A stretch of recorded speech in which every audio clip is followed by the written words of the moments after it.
എരിയുന്ന ഞെരിപ്പോടാണ്. ആ ഞെരിപ്പോടിൽ നിന്നും ഉതിർന്നൊരു ദുഃഖം, ഒരമ്മയുടെ ഒരു വേദനയുടെ ദുഃഖം. കൊല്ലേണ്ടത് എങ്ങനെ? മലയാളത്തിലെ പ്രശസ്ത കവയിത്രി സുഗതകുമാരി മനുഷ്യ മനസ്സുകൾക്ക് വേണ്ടി അനാവരണം ചെയ്ത കൊല്ലേണ്ടത് എങ്ങനെ എന്ന കവിതയുടെ രംഗാവിഷ്കാരം.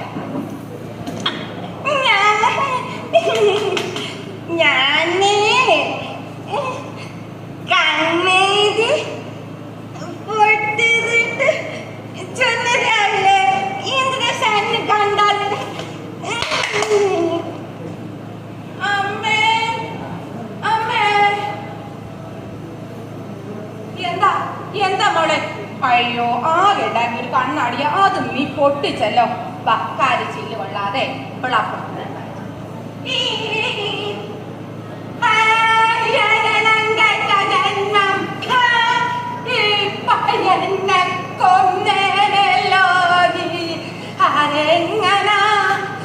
ഉണ്ടായപ്പ തന്നെ തണ്ടയിട്ടേച്ചു പോയി നശിച്ചൊരു ജന്മം.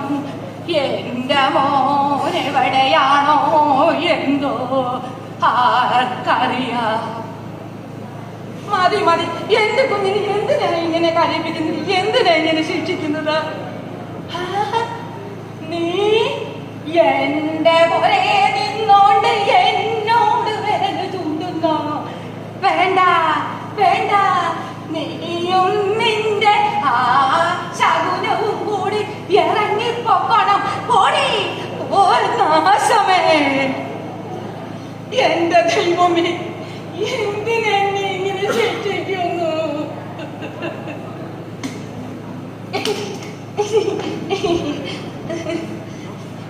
എന്താ മോളെ, മൂത്രത്തിലിരുന്നാണോ കളിക്കുന്നത്? ഏതിന്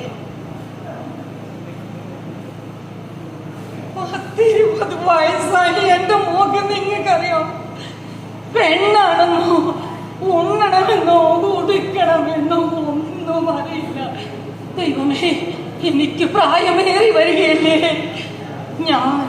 ഞാനില്ലാതായ, ഞാൻ മരിച്ചുപോയ ആരാണ് അവളെ നോക്കുക? ആരാണ് അവൾക്ക് ഭക്ഷണം കൊടുക്കുക? ആരാണ് അവളെ വസ്ത്രം ധരിപ്പിക്കുക? ഉണ്ടാവില്ല, ആരും ഉണ്ടാവില്ല.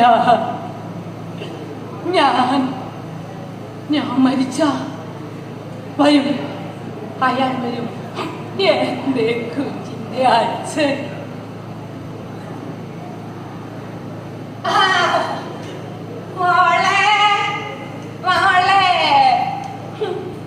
മന്ദബുദ്ധിയുടെ അച്ഛൻ.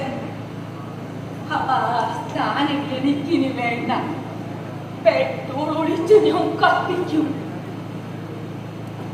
മോളെ, അച്ഛനെ കുളിപ്പിച്ചു.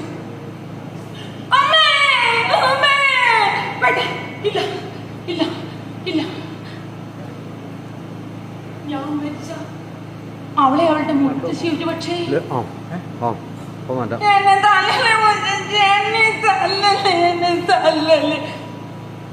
ഇറങ്ങിക്കോണം. ഉണ്ടായപ്പോഴേ തന്തേടെ തല പോയി, ഇപ്പോ തലേ ചത്തു.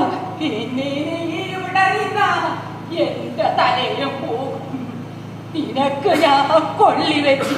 പോടെ മുത്തച്ഛി. ഇല്ല ഇല്ല, ഞാൻ ഈ ചോറ് വിഷം ചേർത്തിട്ട് കുഞ്ഞിനെ കൊടുക്കും. മോളെ, അവിടെ മോളിങ് വന്നേ. അമ്മ ഈ ചോറേ ഒന്ന് തരാ കേട്ടോ. പറഞ്ഞേ. ഇല്ല,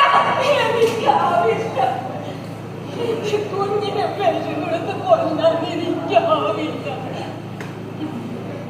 താരാട്ട് പാടി ഇറക്കിയാലോ മോളെ? മോളെ കേട്ടോ. പാവോ പാവോ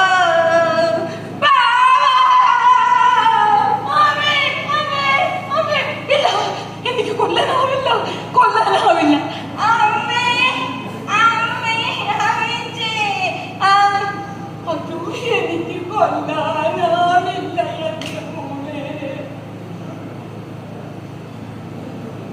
വേദനിപ്പിക്കാതെ കരയിപ്പിക്കാതെ എനിക്കെങ്ങനെ എന്റെ മോളെ കൊല്ലാനാകും ദൈവമേ?